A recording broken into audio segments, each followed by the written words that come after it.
नमस्कार। इस वीडियो में हम बात करेंगे कि अनमोल एप्लीकेशन में डेटा एंट्री कैसे करी जाती है। तो डेटा एंट्री हमारी स्टार्ट होती है एलिजिबल कपल रजिस्ट्रेशन के साथ। सबसे पहले हम यहाँ क्लिक करके एक ईसी रजिस्टर करेंगे। ये हमारा ईसी रजिस्ट्रेशन फॉर्म खुल गया है। यहाँ पर टॉप राइट कॉर्नर में अगर हम देखेंगे तो हमारे पास 3 आइकन अवेलेबल हैं। कैमरा आइकन, रेडियो बटन जो कि इंटरनेट स्टेटस इंडिकेट करता है, और होम आइकन। तो कैमरा आइकन और इस रेडियो बटन के बारे में हम होम स्क्रीन वाले वीडियो में बात कर चुके हैं। अब बात करते हैं होम आइकन के बारे में। तो होम आइकन पे क्लिक करने पर हम इस फॉर्म से डायरेक्टली होम स्क्रीन पर जा सकते हैं। उसके बाद नीचे हम देखेंगे तो हमारे पास फ़िल्टर्स अप्लाई करने के लिए कुछ ऑप्शंस अवेलेबल हैं। ये हम फ़िल्टर्स अप्लाई कर सकते हैं सब सेंटर, विलेज या फिर आशा नेम के बेसिस पर। उसके बाद बात करते हैं डेटा एंट्री की।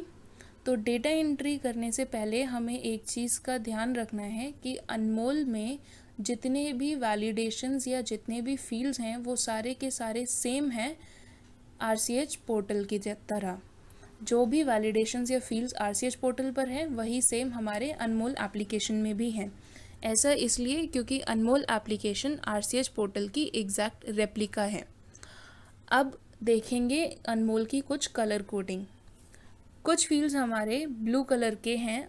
ये फील्ड्स हमारे मैंडेटरी फील्ड्स होते हैं। कुछ फील्ड्स हमारे ग्रे बैकग्राउंड के साथ हैं। ये फील्ड्स हमें भरने नहीं होते, ये ऑटो पॉपुलेटेड होते हैं। उसके बाद कुछ फील्ड्स हमारे कंडीशनल मैंडेटरी होते हैं। कंडीशनल मैंडेटरी का मतलब ये है कि उन फील्ड्स को भरना मैंडेटरी तब होता है जब वो किसी पिछले फील्ड की कंडीशंस को सेटिस्फाई कर रहे होते हैं। जैसे कि यहाँ पर बैंक अकाउंट डिटेल्स हैं। अगर हम बैंक अकाउंट डिटेल्स के लिए येस पर क्लिक करते हैं तो हमें bank name, branch name, account number और आईएफएससी कोड भरना ज़रूरी है। अगर हम बैंक अकाउंट डिटेल्स के लिए नो पर क्लिक करते हैं तो हमें ये फील्ड्स देने की ज़रूरत नहीं पड़ती। तो चलिए हम अपना डेटा एंट्री स्टार्ट करते हैं। यहाँ पर हम बिल्कुल बेसिक फील्ड्स भरेंगे क्योंकि हमें पता है कि सारी फील्ड्स आरसीएच के जैसी ही हैं और वीडियो हमारा ज़्यादा लंबा ना हो।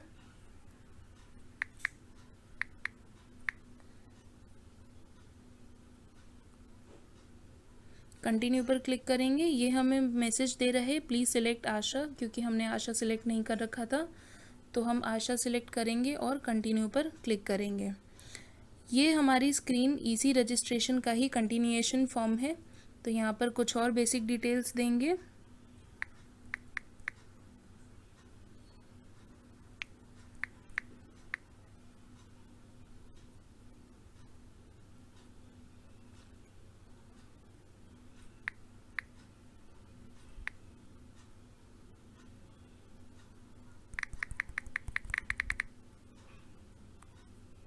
अब हम यहाँ पर देखेंगे तो हमारे पास 2 बटन्स आ रहे हैं, बैक और सेव।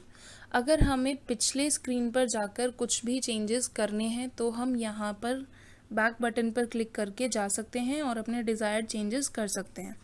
अदरवाइज़ हम सेव बटन पर क्लिक करेंगे।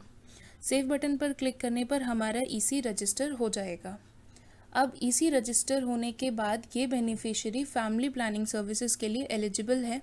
तो हमारा डेटा अब ईसी ट्रैकिंग लाइन लिस्टिंग में पॉपुलेट होगा। तो हम ट्रैकिंग ड्यू पे क्लिक करेंगे। ये हमारा ईसी ट्रैकिंग का लाइन लिस्टिंग पेज खुल गया है। यहाँ पर हम देखेंगे तो सबसे ऊपर हमारे पास 3 ऑप्शंस अवेलेबल हैं फ़िल्टर्स अप्लाई करने के लिए, जो कि है सब सेंटर, विलेज और रजिस्ट्रेशन ईयर। यहाँ पर ये रजिस्ट्रेशन ईयर है, कुछ जगह पर ये फाइनेंशियल ईयर हो सकता है। फाइनेंशियल ईयर और रजिस्ट्रेशन ईयर एक ही चीज़ है यहाँ पर। ये हमारा फ़िल्टर्स वाला जो ऑप्शन है अनमोल के हर एक स्क्रीन पर अवेलेबल होगा। उसके बाद आता है सर्च बार। यहाँ हमारे पास एप्लीकेशन में अभी बहुत ज़्यादा रिकॉर्ड्स नहीं हैं, तो हम अपने बेनिफिशियरी को स्क्रॉल करके सर्च कर सकते हैं। बट रियल टाइम सिनारियोज़ में ये डेटा काफ़ी ज़्यादा बड़ा हो सकता है। तो उस केस में स्क्रॉल करते करते अपने बेनिफिशियरी को सर्च करना काफ़ी डिफ़िकल्ट और टाइम कंज्यूमिंग हो सकता है। तो उसको ओवरकम करने के लिए हमारे पास ये सर्च बार होता है। इस सर्च बार में हम बेनिफिशियरी का नाम, मोबाइल नंबर या फिर RCH ID एंटर करके उसे सर्च कर सकते हैं। जैसे कि हमने जो बेनिफिशियरी अभी रजिस्टर किया था, हम उसे सर्च कर सकते हैं नेम से। तो ये हमारा बेनिफिशियरी आ गया यहाँ पे। उसके बाद अगर हम देखेंगे यहाँ पर रिकॉर्ड्स की बात करें, तो रिकॉर्ड्स में अगर हम देखेंगे कुछ बेसिक डिटेल्स हमारे पास यहाँ पर अवेलेबल हैं, जैसे कि बेनिफिशियरी का नाम, मोबाइल नंबर, RCH ID और रजिस्ट्रेशन डेट। इनमें से कुछ डिटेल्स हमारी लगभग सेम होती हैं हर एक सर्विस में, और कुछ फील्ड्स हमारी चेंज होती हैं। बेनिफिशियरी का नेम, मोबाइल नंबर और RCH ID लगभग सेम रहता है हर एक सर्विस के लिए। सर्विस वाइज रजिस्ट्रेशन डेट की जगह पर हमें लास्ट विजिट डेट या फिर EDD इस तरीके की चीज़ें मिल सकती हैं, यानी कि रजिस्ट्रेशन डेट हमारा सर्विस वाइज चेंज होके डिफरेंट नेम से शो हो सकता है। उसके बाद अब हम करते हैं अपने रिकॉर्ड पर क्लिक और यहाँ पर हम एक इजी ट्रैकिंग विजिट दे देंगे। इजी ट्रैकिंग विजिट देने से पहले हम बात करते हैं, यहाँ पर कुछ बेसिक डिटेल्स आ रही हैं बेनिफिशियरी की, जैसे कि बेनिफिशियरी का नाम, mobile number, age, serial number in RCH register और RCH ID। ये 4-5 चीज़ें हमारी लगभग हर एक सर्विस में सेम रहती हैं। रजिस्ट्रेशन डेट और विजिट नंबर सर्विसेज के हिसाब से चेंज हो सकता है, जैसे कि ANC में रजिस्ट्रेशन डेट और विजिट नंबर की जगह पर LMP और EDD होता है। मदर PNC की बात करें तो वहाँ पर डेट ऑफ डिलीवरी और विजिट नंबर होता है। तो इस तरीके से ये सर्विसेज वाइज चेंज हो सकता है। उसके साइड में अगर हम देखेंगे तो हमारे पास 2 आइकन्स अवेलेबल हैं कॉल और चैट के लिए। ये आइकन्स की हेल्प से ANMs अनमोल एप्लीकेशन के थ्रू डायरेक्टली बेनिफिशियरी को रिमाइंडर कॉल या रिमाइंडर मैसेजेस भेज सकती हैं। अब हम अपना एक इजी ट्रैकिंग विजिट दे देते हैं।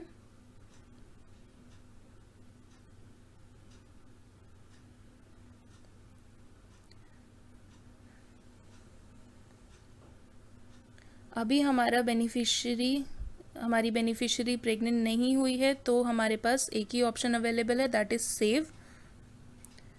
अब अगर हम देखेंगे हमारे रिकॉर्ड के साइड में पहले विजिट्स 0 थी, अब विजिट्स चेंज होके 1 हो गई हैं, क्योंकि हमने एक विजिट दे दी है। हम दोबारा क्लिक करेंगे और एक और विजिट देंगे।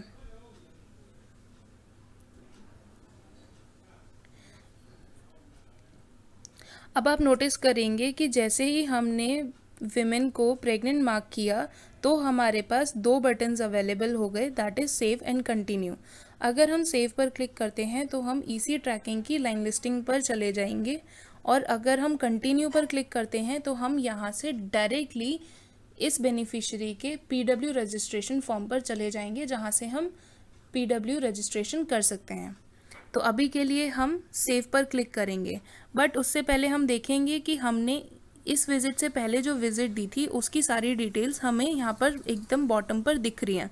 तो अगर हमें प्रीवियस विज़िट की डिटेल्स देखनी हो तो हम सबसे नीचे इस लिस्ट में देख सकते हैं। तो अब हम सेव पर क्लिक करेंगे।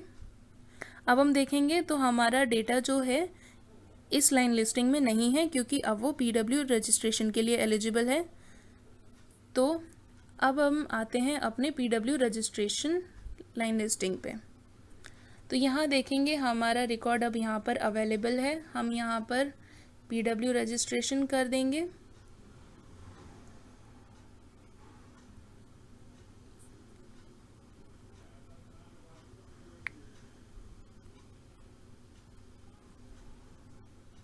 कंटिन्यू पर क्लिक करा तो ये हमारा PW मेडिकल फॉर्म खुल गया। यहाँ पर LMP डेट डालेंगे। वैलिडेशंस अगेन हमारी बिल्कुल सेम है जैसे RCH पर हैं।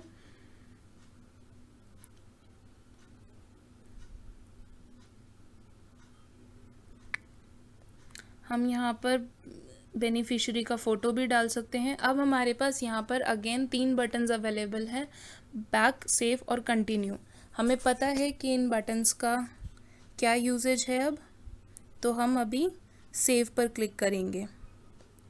सेव पर क्लिक करने पर अब हमारा बेनिफिशियरी यहाँ पर अवेलेबल नहीं है, तो हम वापस जाएंगे, क्योंकि अब ये बेनिफिशियरी हमारा ANC सर्विसेज के लिए एलिजिबल है। तो हम ANC ड्यू पर क्लिक करेंगे। ANC ड्यू पर क्लिक करने पर हम देखेंगे तो हमारा रिकॉर्ड यहाँ पर अवेलेबल है। जैसे मैंने आपको बताया था, यहाँ पर बेनिफिशियरी डिटेल्स में रजिस्ट्रेशन डेट और विजिट नंबर की जगह LMP और EDD आ गया है।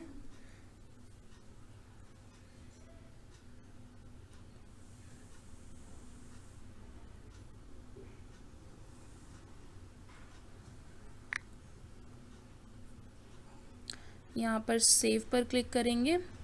हमारी एक विज़िट ANC की अब सेव हो चुकी है। और यहाँ पर रिकॉर्ड पर भी हम देखेंगे तो हमारे पास रजिस्ट्रेशन डेट की जगह लास्ट विज़िट डेट शो हो रहा है। अब हम फिर से क्लिक करते हैं, एक और दे देते हैं visit.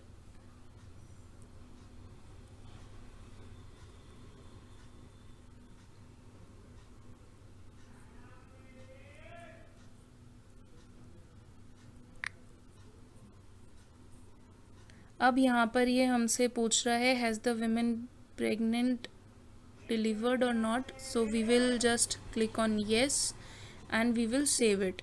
And we can see कि हम यहाँ पर सबसे नीचे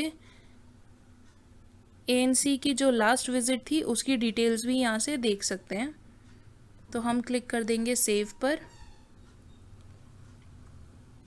अब हम देखेंगे तो हमारा रिकॉर्ड ANC वाली लाइन लिस्टिंग में नहीं है, क्योंकि वो अब डिलीवरी वाली लाइन लिस्टिंग में शो करेगा। तो अब हम यहाँ पर देखेंगे तो यहाँ पर रिकॉर्ड पर अगर हम नोटिस करेंगे तो हमारे पास अब यहाँ पर EDD आ रहा है, रजिस्ट्रेशन डेट या लास्ट विजिट डेट की जगह पर। जब हम इस रिकॉर्ड पर क्लिक करेंगे तो ये हमें यहाँ पर एक मैसेज दे रहा है कि EC registration has not been synced for this beneficiary, kindly sync. ये मैसेज ये इसलिए देता है क्योंकि हमारा इस रिकॉर्ड के लिए एक भी मतलब इस बेनिफिशियरी के लिए एक भी रिकॉर्ड अभी तक सिंक नहीं हुआ है। जब तक हमारा एक भी रिकॉर्ड सिंक नहीं होगा हम डिलीवरी का डेटा नहीं डाल सकते। ऐसा इसलिए क्योंकि जब से EC रजिस्टर होती है और डिलीवरी के टाइम तक बहुत टाइम होता है ANMs के पास कि वो किसी वाईफाई के एरिया में जाएं और वहाँ इंटरनेट कनेक्टिविटी वहाँ से लें और डेटा को सिंक करें। तो इतने लंबे टाइम स्पैन में ये एक्सपेक्टेड होता है कि एटलीस्ट EC रजिस्ट्रेशन तो एटलीस्ट एक रिकॉर्ड तो हमारा सिंक हो चुका होगा। तो यहाँ पर सबसे पहले हमें ज़रूरत है कि रिकॉर्ड हमारा सिंक हो। तो हम या तो वेट कर सकते हैं कि रिकॉर्ड हमारा ऑटोमेटिकली सिंक हो जाए या फिर हम अपडेट में जाके मैनुअली सिंक कर सकते हैं। तो यहाँ पर हम मैनुअली सिंक कर रहे हैं।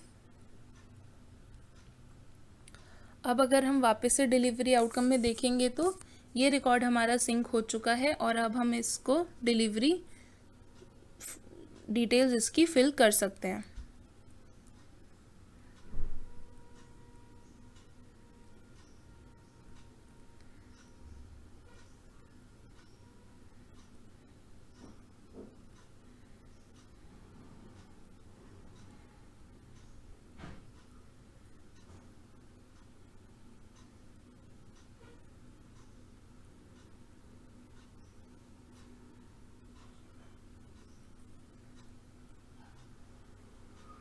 अब हमने इसका डिलीवरी का रिकॉर्ड सेव कर दिया है। उसके बाद हम देखेंगे ये रिकॉर्ड हमारा मदर PNC में मिलेगा। हमारा इसका पूरा फ्लो भी डेटा एंट्री का बिल्कुल RCH की तरह है। तो यहाँ पर हम देखेंगे, यहाँ से हम PNC विजिट दे सकते हैं।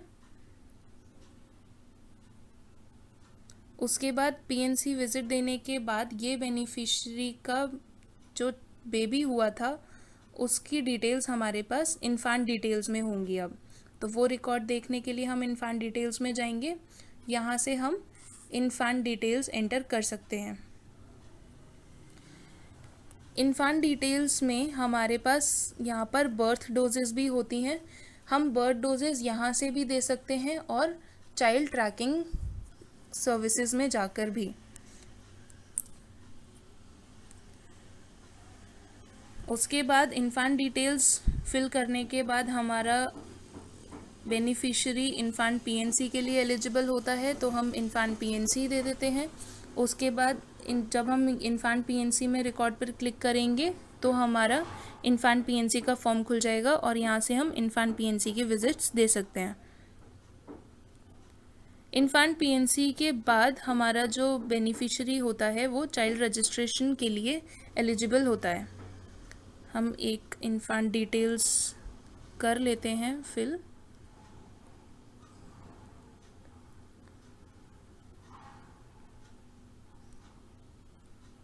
तो चाइल्ड रजिस्ट्रेशन ड्यू पर जब हम क्लिक करेंगे तो यहाँ पर हमारे पास ये चाइल्ड की रिकॉर्ड आ गए हैं जिसमें हम चाइल्ड रजिस्ट्रेशन दे सकते हैं।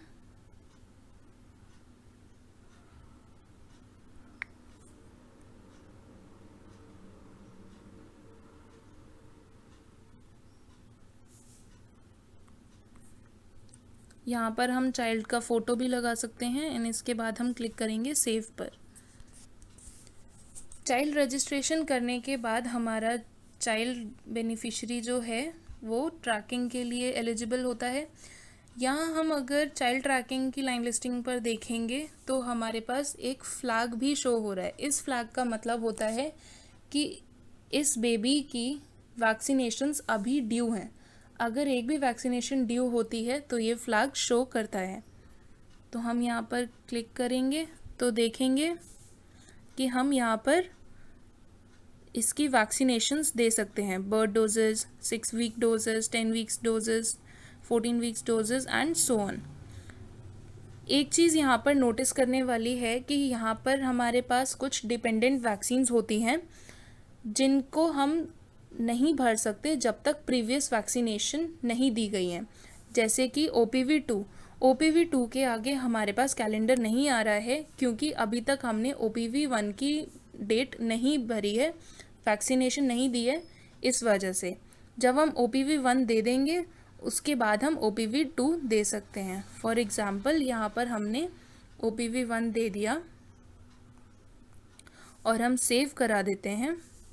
उसके बाद हम फिर से जब आएंगे इसी रिकॉर्ड पे तो हम देखेंगे कि OPV1 हम दे चुके थे यहाँ पर, इसलिए अब हमारे पास OPV2 के आगे कैलेंडर शो हो रहा है। तो ये था हमारा चाइल्ड ट्रैकिंग का। इसमें एक चीज़ और है, वो है चाइल्ड मेडिकल। तो 9 मंथ डोजेस जब हम देते हैं तो हमारे पास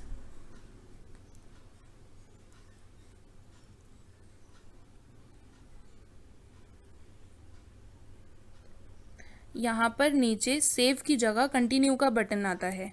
जब हम इस कंटिन्यू पर क्लिक करते हैं तो हमारे पास चाइल्ड मेडिकल का फॉर्म खुलता है जहाँ पर हमें चाइल्ड मेडिकल की डिटेल्स फिल करनी होती हैं।